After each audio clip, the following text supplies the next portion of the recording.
Olá! Hoje no Mundo Político, um olhar sobre as Forças Armadas na democracia. Desde o fim do regime autoritário, como os militares se reposicionaram para seguir influenciando gestões civis e ampliarem espaços de poder. Qual o saldo do governo Bolsonaro para a imagem pública das corporações e o papel que elas assumem em meio ao tensionamento institucional do nosso tempo presente. Eu vou conversar com o jornalista Fábio Vitor, autor do livro Poder Camuflado, os militares e a política do fim da ditadura, a aliança com Bolsonaro, que está sendo lançado pela Companhia das Letras. Bem-vindo ao Mundo Político, Fábio. Um prazer recebê-lo. O prazer é meu, Marco. Olá você, olá a todo mundo que nos acompanha. Estou à disposição de vocês. É um prazer estar aqui. Ótimo, Fábio. Fábio, Poder Camuflado é fruto de uma apuração iniciada em 2017 e aprofundada por você nos últimos anos. Como surgiu a ideia do livro e o quanto o contexto da chegada de Jair Bolsonaro ao poder acabou sendo determinante para esse trabalho? Olha, Marco, a ideia do livro surgiu, eu diria que foi um processo. Eu começo a me interessar por esse tema em 2017, ao perceber que os militares estavam ganhando um protagonismo político muito grande, isso ainda no governo Temer. Eu trabalhava na Folha de São Paulo e estava de saída, recebi um convite para ir para a revista Piauí, e chegando a Piauí, na Folha de São Paulo, eu já fiz uma entrevista com o então comandante General Vilas Boas. Me chamou muita atenção que um comandante do Exército estava dando entrevistas à imprensa, aparecendo e dando palpites e opiniões sobre tudo da vida nacional. Eu achei aquilo um pouco diferente, nunca tinha visto aquilo desde a abertura política. Aquilo me interessou, eu também fui entrevistá-lo. E a partir de então, muita coisa aconteceu que colocava os militares no centro da arena da vida pública nacional, da arena política, podemos dizer. E com muita força, as pesquisas de opinião mostravam que era a instituição que tinha mais credibilidade. Jair Bolsonaro, então, começava a despontar como um candidato competitivo, mas o Lula, que ainda não tinha sido preso em 2017, ainda era líder nas pesquisas. Quando eu chego na Piauí, esse processo me interessa e eu começo a investigar melhor. Aí vem a intervenção federal da segurança no Rio, que foi um outro fator que mostrou como os militares estavam muito enraizados, estavam entrando na segurança pública, na política. Você tinha o Temer recriando o Gabinete de Segurança Institucional, dando um poder muito forte ao Etchegóin. E aí a gente vinha de um processo com Comissão Nacional da Verdade, o impeachment da Dilma, com a Operação Lava Jato. Isso formou um caldo que deu esse poder e deu essa força aos militares. O Jair Bolsonaro estava posicionado ali como o líder da direita, ou da extrema-direita, melhor dizendo, que absorveu essas demandas daquele momento político. Eu, na Piauí, na revista Piauí, fiz algumas reportagens extensas sobre esse tema e fui me aprofundando. Em 2020, eu tirei um período sabático e o tema continuou quentíssimo. E foi quando eu decidi que eu tinha que aprofundar mais ainda o tema e assinei um contrato com a Companhia das Letras para escrever esse livro. Então, ele é fruto de 5 anos de pesquisa, com um mergulho mais profundo ainda nos últimos 2 anos e, digamos, 1 ano e meio a 2 anos escrevendo. Nessa reta final, aí já tinha pandemia, eu tive que esperar um pouco para até ter a segunda dose de vacina, para voltar a Brasília, entrevistar bastante gente, enfim. Tem uma lista extensa de entrevistas, eu fiz dezenas de entrevistas. Só dos entrevistados em ON que se identificam, que estão na lista final do livro, tem 99 fontes, mas foram mais, porque tem alguns que não aparecem, que são off the records, como a gente fala. Então, Além disso, uma bibliografia de mais de 150 livros que eu li nesse período, enfim, pesquisa em acervos, é resultado de tudo isso. E o tema foi, infelizmente, eu diria, para a vida pública e para o país, ficando mais quente e os militares se intrometendo mais em política e o Bolsonaro puxando os militares para o governo e fazendo essa confusão entre instituição de Estado, que devem ser as Forças Armadas, com instituição de governo, que é o que o Bolsonaro sempre quis que as Forças Armadas fossem, e chegamos até aqui. Na hora que eu lanço o livro sai logo depois da eleição. Na hora que eu lanço o livro, o tema está mais quente do que nunca, né, Marco? É o que eu tenho dito, do ponto de vista comercial, editorial, pode até ser uma boa, porque todo mundo está falando, interessa, o tema interessa muito. Mas para o país não é uma boa. Eu queria que o tema tivesse um pouquinho menos quente, viu, Marco? Pois é, vamos falar bastante sobre esse contexto, né? Sobre os momentos que nos levaram até ele. Fazendo inicialmente, Fábio, um resgate histórico, a tutela de militares sobre governos civis já foi algo claramente perceptível ali nos primeiros anos da redemocratização ou ainda era muito incipiente? Olha, não era incipiente, não. No começo era muito perceptível. Eu diria, inclusive, que o primeiro governo, que foi o governo Sarney, foi um governo quase militar, foi uma extensão do regime militar. Quer dizer, quem comandou a transição talvez tenha sido mais o general Leônidas Pires Gonçalves, que era o ministro do Exército, do que o próprio Sarney. Aliás, o Leônidas é quem determina que o Sarney tem que tomar posse. O Sarney estava com medo, isso o próprio Sarney já declarou em entrevistas, e isso bate com os depoimentos do próprio Leônidas. Na véspera da posse, o Sarney estava com medo, porque havia uma interpretação dúbia sobre quem deveria assumir, se era o Sarney o vice, ou se era o Ulisses, que comandava o Congresso Nacional. E o Leônidas liga na madrugada da posse e fala por telefone com o Sarney e diz: Sarney, pela Constituição, quem assume é você. Se prepare para amanhã você toma posse. Boa noite, presidente, desliga o telefone.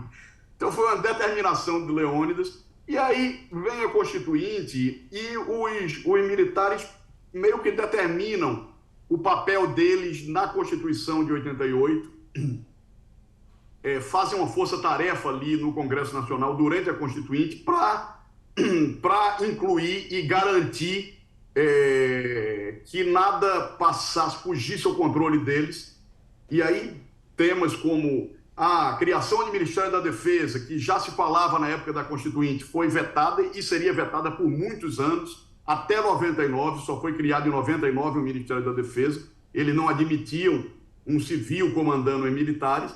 E o famoso artigo 142, que dá aos militares a atribuição de garantidores da lei e da ordem, né? que é uma excrescência, que é um absurdo, mas que foi imposta ali. Então, esse primeiro governo é um governo ainda meio militar. Então, tem uma tutela muito forte.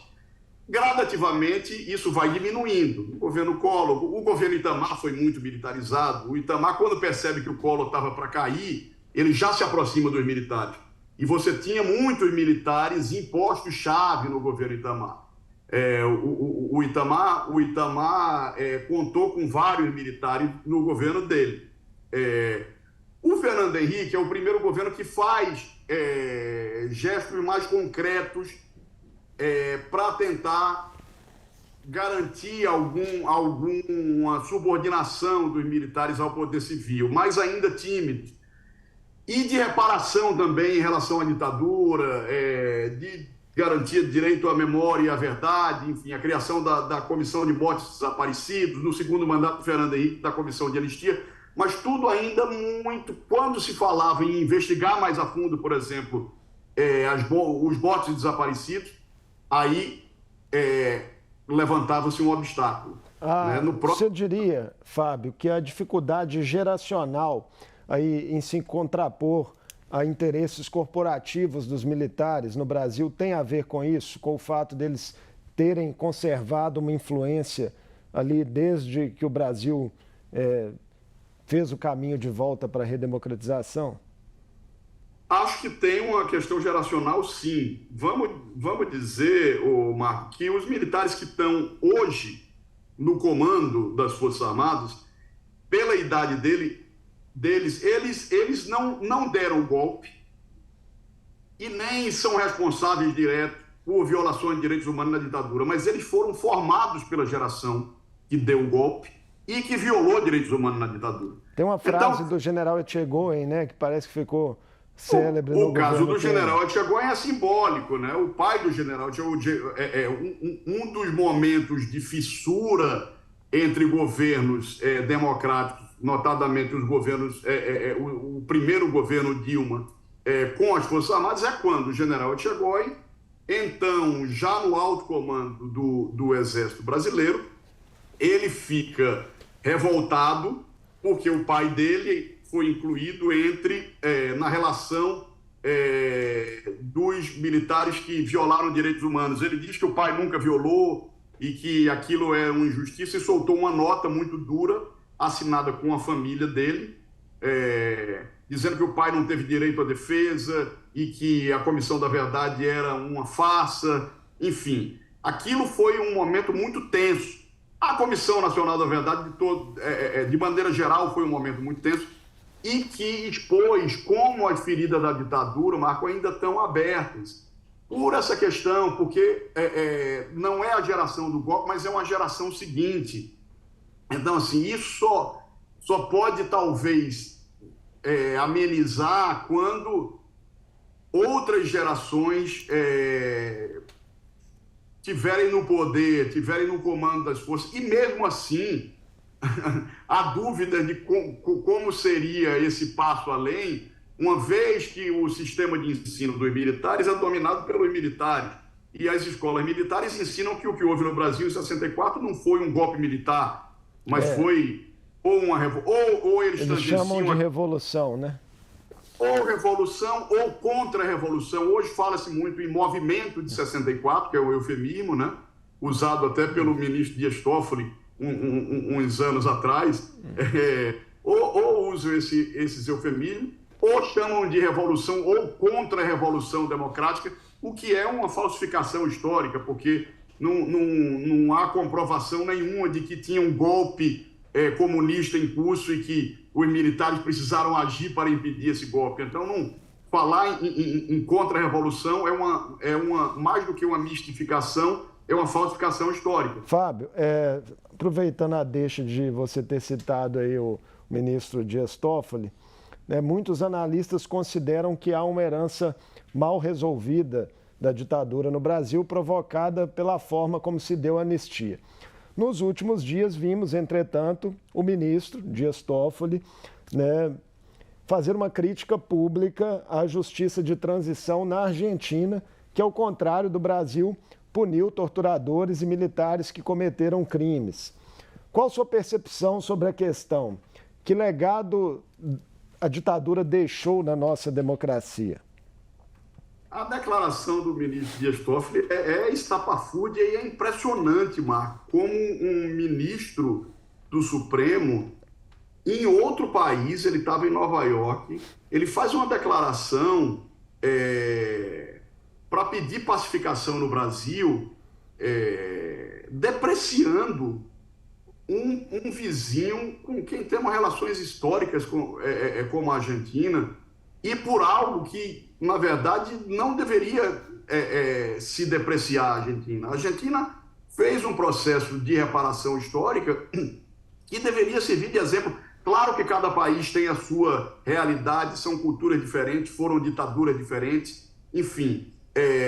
Mas o fato é que a Argentina, o Chile, o Uruguai, nossos vizinhos, encararam mais de frente e resolveram enfrentar o legado e a herança nefasta da ditadura. O Brasil, em nome evocando a lei da anistia de 79, digamos que jogou a sujeira embaixo do tapete, né? E nunca enfrentou. Nunca houve punição aos crimes da ditadura brasileira. O que houve foi uma tentativa mínima de reparação por meio das comissões de mortes desaparecidos, de alguma investigação, né, e de alguma indenização por meio da comissão de anistia. Mas eu acho que o Brasil realmente é muito atrasado em relação à Argentina. Estamos atrás no cinema, podemos dizer hoje, embora eu acho que tenha muita coisa boa no cinema nacional, mas os hermanos estão bem à frente. Em muitos campos, né? Na literatura, você tem autores maravilhosos, quer dizer, os argentinos têm prêmios Nobel, nós infelizmente não temos.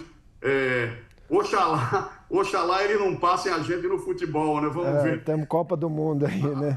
Ainda estão um pouco longe da gente do futebol, mas enfim, acho que o ministro Dias Toffoli foi muito infeliz e claro que sem querer comparar laranja com banana, mas acho que o Brasil teria muito a aprender com exemplos da Argentina, do Chile, do Uruguai, enfim, e de outros países, em relação à justiça de transição. Pois é, Fábio, mesmo não tendo ocorrido punições efetivas no Brasil, o trabalho da Comissão da Verdade, né, que foi feito ali, sobretudo no governo Dilma, né, trazendo revelações, enfim, algum tipo de reparação histórica, de memória, ele também aprofundou ressentimentos. Isso ficou claro para você, por exemplo, nas apurações do seu livro, nas entrevistas que você fez com militares a respeito?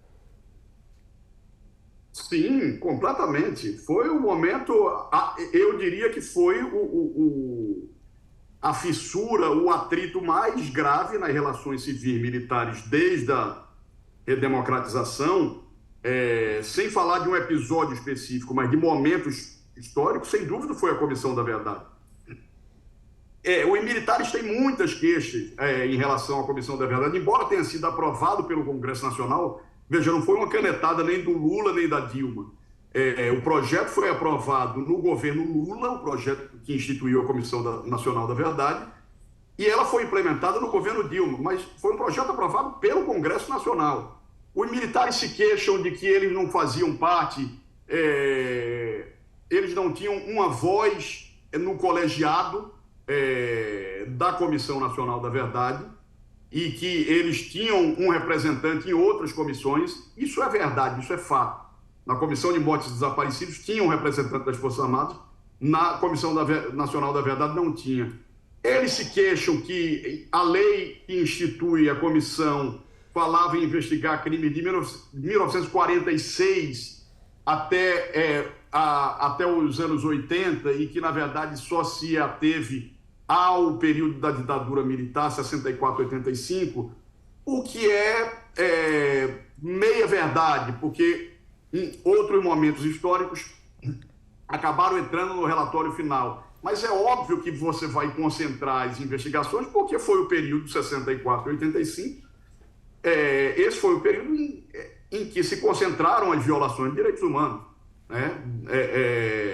Em outros períodos, enfim, houve outras, ou não houve, na verdade. O fato é que nós somos um país que sempre joga a sujeira embaixo do tapete e onde há muito pouco acerto de contas e reparação. Mas os militares que houve injustiças demais, não só no caso do pai do Etchegóin, eles falam que é um absurdo incluir o brigadeiro Eduardo Gomes também na relação dos que violaram direitos humanos na ditadura. Veja, os que estão nessa relação não são necessariamente torturadores, porque eles dividiram entre quem violou direitos humanos ou quem comandou estruturas. Então é por isso, por exemplo, dizem que o pai do Etchegóin ali está na relação porque ele comandou estruturas, foi chefe do Estado-Maior do 2º Exército, depois do 3º Exército, enfim. E o Etchegóin e a família foram à justiça para tentar tirar o nome do pai, para, enfim, pedir alguma indenização, e ele perdeu em todas as instâncias, enfim. digamos que a Justiça deu razão à Comissão Nacional da Verdade. Mas foi um momento muito, muito sensível, muito grave nessas relações, e ainda é algo. O Vilas Boas disse no livro de memória dele que a Comissão Nacional da Verdade foi uma facada nas costas. Eu não sei se eles esperavam. Houve em algum momento alguma negociação para que houvesse o representante deles, ou que houvesse alguma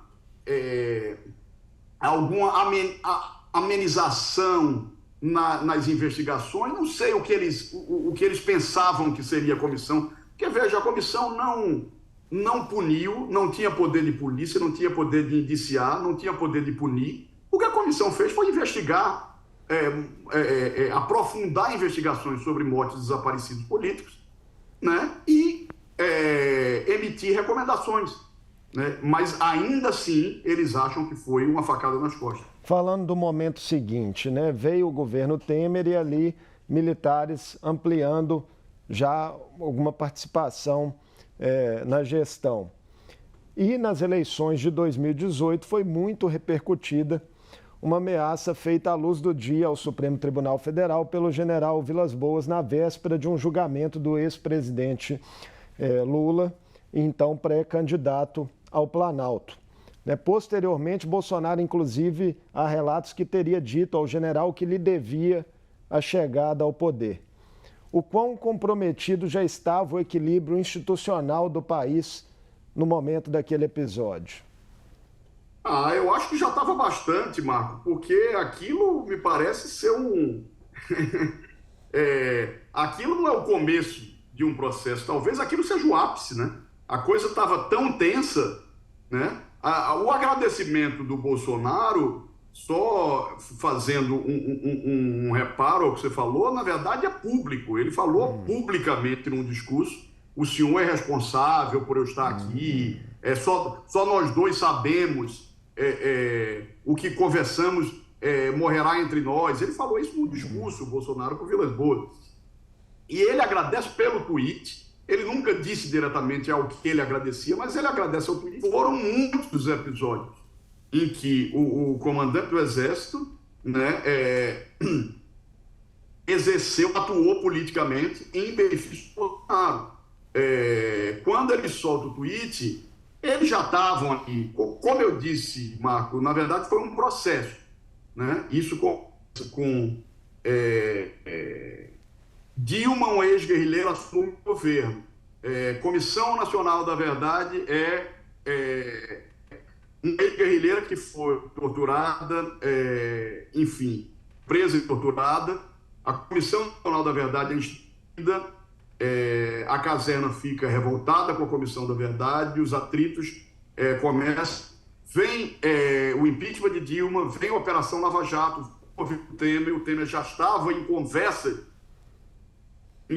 com os militares para garantir que ele não teria problema no governo dele, como não teve. Então, junto ao caldo da Lava Jato, da Comissão da Verdade, do impeachment da Dilma, a Lava Jato com a Comissão da Verdade reacendem o histórico anticomunismo das Forças Armadas, embora a gente não tenha mais comunismo no Brasil, em quase nenhum lugar do mundo, muito menos no Brasil, mas eles acham qualquer coisa que, na visão deles, se assemelha ao comunismo, isso reacende um sentimento enraizado nos militares. Falando de governo Bolsonaro, Fábio, segundo um estudo do IPEA, a presença de militares ocupando cargos civis no governo federal praticamente triplicou desde 2013. Os representantes das Forças Armadas estavam em 370 postos há 9 anos atrás e passaram a ocupar 1.085 na gestão do atual presidente da República, o que representa um aumento de 193%. Com o governo não tendo conseguido se reeleger, qual saldo essa gestão Bolsonaro deixa para a imagem dos militares? Eu acho o saldo muito negativo, Marco. O papel dos militares numa democracia não deve ser ocupar cargos civis, ocupar Ministério da Saúde, ocupar Casa Civil do Palácio do Planalto é uma contradição em termos, né? Nós tivemos Ministério da Casa Civil ocupado por um general, né? Por um general de exército.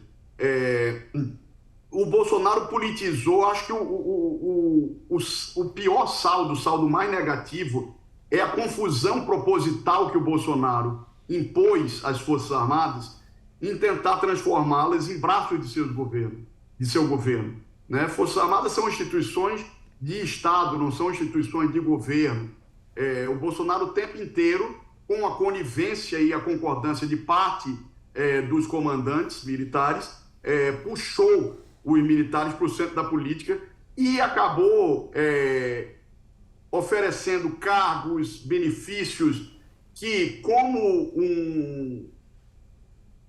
um setor corporativo, e a isso não se resume às Forças Armadas, o corporativismo tá por toda parte, né, Marco? E não é diferente nas Forças Armadas. Obviamente, veja, o Bolsonaro ele não tinha uma base política, ele não tinha um partido, ele alugou um partido para se eleger presidente. Na hora que ele é eleito e o partido já começa a se implodir de uma forma autofágica, né? Eles foram se comendo entre eles, o Bolsonaro não tinha uma base, não tinha um partido, ele recorre aos colegas de caserna e sai instalando militar por tudo quanto é lugar, a partir de uma premissa errada de que militar é capaz de fazer tudo. Assim como é errado você achar que militar não pode fazer nada, só tem que ficar... Não, pode fazer algumas coisas específicas, mas militar tem que, sobretudo, ocupar... e aí eu falo de militar da ativa, principalmente, né? Militar da ativa não tem que estar em cargo político, não tem que estar na esplanada. Isso foi um erro grande.